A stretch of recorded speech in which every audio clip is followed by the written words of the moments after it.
주님, 내가 주님께로 피합니다. 보호하여 주시고 수치를 당하는 일이 없게 해 주십시오.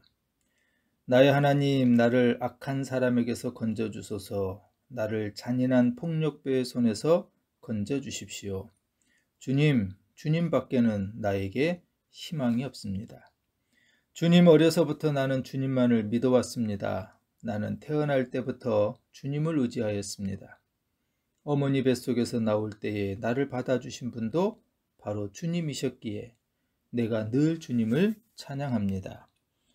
나는 많은 사람에게 비난의 표적이 되었으나 주님만은 나의 든든한 피난처가 되어 주셨습니다. 온종일 나는 주님을 찬양하고 주님의 영광을 선포합니다. 나는 내 희망을 언제나 주님께만 두고 주님을 더욱더 찬양하렵니다. 내가 비록 그 뜻을 다 헤아리지는 못하지만 주님의 의로우심을 내 입으로 전하렵니다. 주님께서 이루신 구원의 행적을 종일 알리렵니다. 주님, 내가 성전으로 들어가 주님의 능력을 찬양하렵니다. 주님께서 홀로 보여주신 주님의 의로우신 행적을 널리 알리렵니다. 아멘. 우리 모두는 살아가면서 어려운 때와 상황을 만나게 됩니다. 그 어려운 때와 상황을 만났을 때 여러분은 어떻게 소망을 붙잡고 있습니까? 다윗은 고난에 대해 몇 가지 우리에게 알려주고 있는 사실이 있습니다. 그는 가족의 파탄이나 또 배신, 아이의 죽음 등 일생 동안 많은 어려움을 겪었던 인물입니다. 시편에 기록된 다윗의 시는 어려운 상황을 만났을 때 소망에 매달리는 다윗의 놀라운 힘과 결단력을 우리에게 보여주고 있습니다. 어려운 때 소망을 가져야 되는 이유를 우리는 시편에 등장한 다윗의 5편의 시를 통해서 살펴보려고 합니다. 나의 미래를 위해서 준비하신 하나님은 우리의 가장 큰 어려움 속에서도 말씀을 통해서 바로 나 옆에서 함께 걷고 계시다는 것을 우리에게 알려줄 것입니다. 먼저 살펴볼 말씀은 시편 71편입니다. 모든 사람이 반대한다고 느낄 때 다윗은 어떻게 소망을 두고 있었는지를 우리에게 교훈합니다. 시편 150편 중에서 표제어가 없는 시편은 34편입니다. 오늘 이 71편 역시 표제어가 없습니다. 그래서 누가 이 시를 기록했는지 또는 언제였는지 무슨 사건을 배경으로 기록했는지는 알 수 없습니다. 그러나 대부분의 학자들은 내용적으로 다윗의 여러 다른 시와 비슷하다 하여 이 71편 역시 다윗이 기록한 것으로 해석합니다. 다윗은 아들 압살롬이 반란을 일으켰을 때 외적으로는 물론 내적으로도 극심한 고통을 겪었을 것입니다. 아마 71편은 그런 배경 속에서 다윗이 어려운 순간, 어려운 상황에서 소망을 두고 있는 내용을 우리에게 설명합니다. 다윗은 아주 분명하게 알고 기도를 드리고 있는 것은 1절과 2절의 내용에서 보면 주께 피합니다 라고 고백합니다. 즉 다윗은 자신이 피할 곳이 하나님밖에 없다는 사실을 알고 있었습니다. 우리의 삶 속에서도 마찬가지입니다. 우리가 피할 곳은 언제나 하나님뿐이라는 사실입니다. 그래서 다윗은 하나님을 어떤 분으로 여기고 있었기에 도대체 이 하나님께로만 피하고 하나님께 도움의 손을 요청했을까요? 이 71편 3절에 보면은 답이 있습니다. 하나님이 바위이며 반석이 되시며 요새가 되신다. 다윗은 그렇게 고백합니다. 즉 하나님이 바위가 되시고 반석이 되시고 요새가 되시기 때문에 피할 곳은 언제나 하나님밖에 없다라고 하는 사실을 다윗은 알았던 거죠. 세상에도 바위나 요새처럼 든든한 피할 곳이 있습니다. 그래서 사람들은 종종 그렇게 숨어 들어가곤 합니다. 그러나 우리가 아는 것처럼 세상의 바위나 요새는 든든한 것처럼 보이지만 아무런 소용이 없을 때가 많습니다. 오늘 다윗이 발견한 것은 그러나 하나님은 영원한 바위와 반석이 되시고 영원한 요새가 되시기 때문에 유한한 세상의 그 무엇으로부터 영원히 보호하시고도 남는다는 사실입니다. 그래서 14절에 다윗은 하나님께로 항상 피한다 라고 이렇게 고백합니다. 세상에서 우리는 시련을 겪을 것입니다. 사실 예수님은 제자들에게 그것을 기대하라고도 말씀하셨습니다. 세상이 우리를 반대하는 것처럼 느껴질 때가 있습니다. 아마도 그럴 수도 있습니다. 그러나 하나님은 결코 우리를 떠나지 않으시거나 우리를 실망시키지 않으신다는 사실을 알아야 합니다. 오늘 다윗은 그런 상황 속에서 하나님만이 자신의 유일한 피난처, 하나님만이 자신이 피할 수 있는 유일한 곳이라는 사실을 알았던 겁니다. 주님은 나의 피난처요, 힘이요, 구원이십니다. 모든 사람이 우리를 반대하는 것처럼 느껴질 때, 모든 것으로부터 내가 홀로 있음을 느끼고 있을 때 주님만이 나의 든든한 피난처가 되신다는 사실을 기억하여야 합니다. 두 번째, 어려운 때 소망을 품었던 다윗이 우리에게 가르쳐주는 시편 하나는 121편입니다. 1절과 2절에 이렇게 노래합니다. 내가 눈을 들어 산을 본다. 내 도움이 어디서 오는가? 내 도움은 하늘과 땅을 만드신 주님에게서 온다. 주님께서는 내가 헛발을 디디지 않게 지켜주신다. 너를 지키시느라 졸지도 않으신다. 이스라엘을 지키시는 분은 졸지도 않으시고 주무시지도 않으신다. 우리가 낙심하고 무력감을 느낄 때 오늘 시편 121편은 하나님께 소망이 있음을 교훈하고 있습니다. 시편 121편의 1절과 2절은 1인칭 나를 주어로 표현합니다. 그런데 3절 이하 8절까지 보면은 2인칭인 너를 주어로 표현합니다.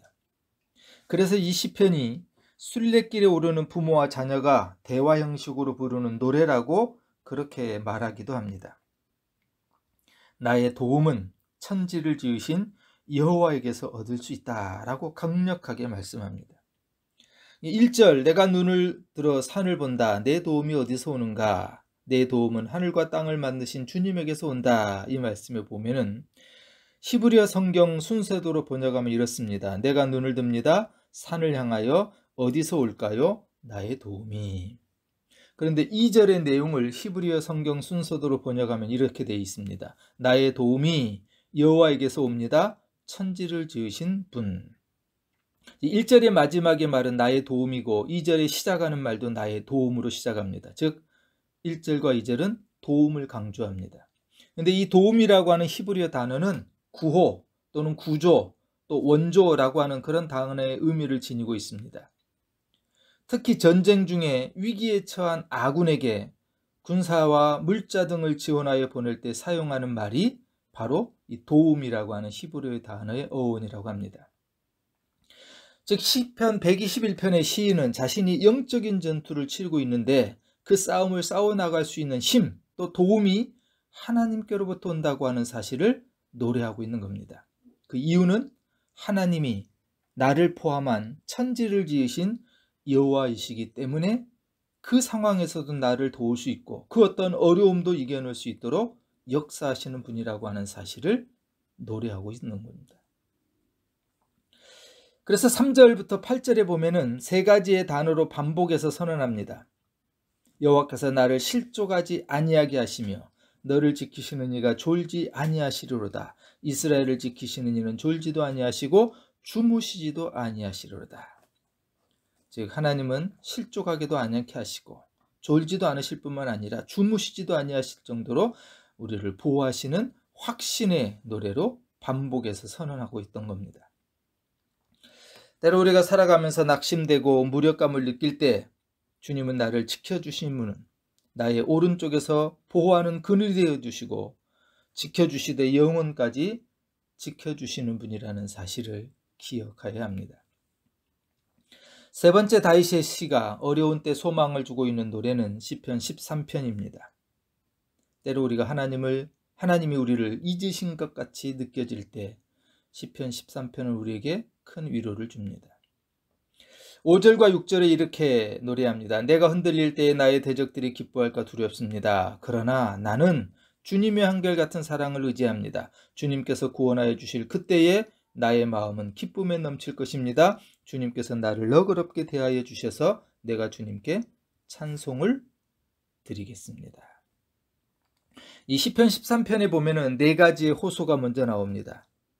그리고 2가지의 두려운 사실을 노래합니다.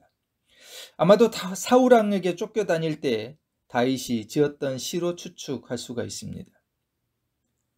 어느 때까지 나를 영원히 잊으셨습니까? 어느 때까지 주님의 얼굴을 숨기시겠습니까? 어느 때까지 나의 영혼이 번민하고 종일 마음에 근심하게 하리이까? 어느 때까지 내 원수가 나를 치며 자랑하리이까? 그런데 이런 고통스럽고 힘든 상황과 처지 가운데서 시편 13편은 반전을 노래합니다. 5절에 보면은 나는 오직 주의 사랑을 의지하여 싸우니 나의 마음은 주의 구원을 기뻐하리이다. 대부분의 영어 성경이 그러나 나는 but I로 이렇게 시작합니다. 즉 조금 전까지 언제까지, 하나님 언제까지, 도대체 언제까지 내가 이런 고난과 고통과 어려운 처지에 도대체 언제까지요? 이렇게 노래했던 시인이 완전히 마음이 바뀌어진 겁니다.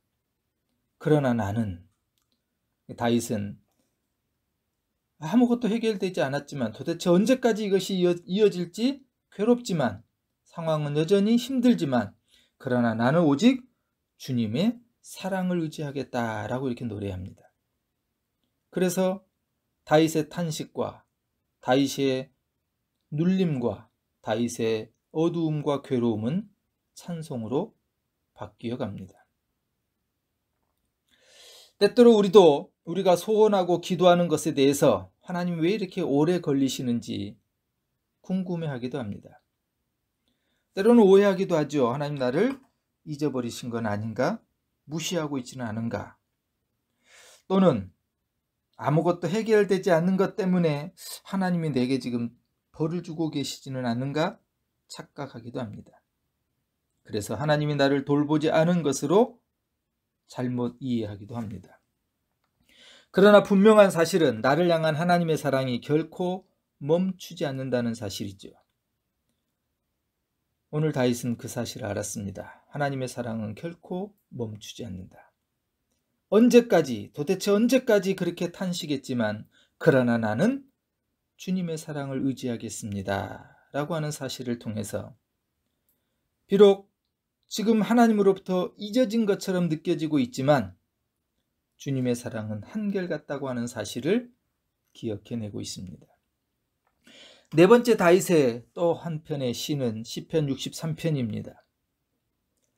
하나님, 주님은 나의 하나님이십니다. 내가 주님을 애타게 찾습니다. 물기 없는 땅, 메마르고 황폐한 땅에서 내 영혼이 주님을 찾아 목이 마르고 이 몸도 주님을 애타게 그리워합니다. 63편 6절과 7절에 보면은 잠자리에 들어서도 주님만을 기억하고 밤을 새우면서도 주님만을 생각합니다. 라고 노래합니다. 이 시편 63편의 표제어가 다윗의 시 유다 광야에 있을 때라고 이렇게 되어 있습니다. 아마 압살롬의 반란으로 예루살렘 왕궁을 떠나 있을 때 이 시가 지어진 것으로 볼 수가 있습니다.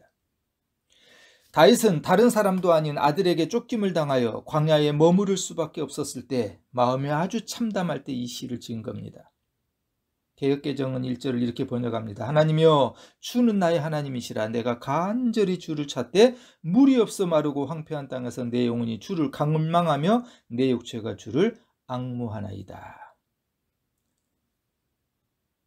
광야에 머무를 수밖에 없는 참담한 상황에서 다윗의 첫 마디가 뭐였나요?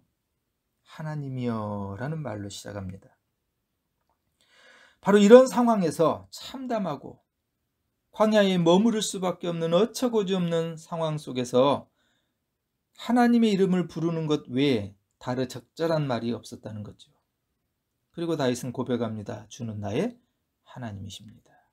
다윗에게 하나님은 언제나 하나님이셨습니다. 비록 지금은 예루살렘 왕궁에서 쫓겨나게 되었을지라도 하나님 어찌 제게 이러십니까? 좌절하지도 원망하지도 항의하지도 않습니다.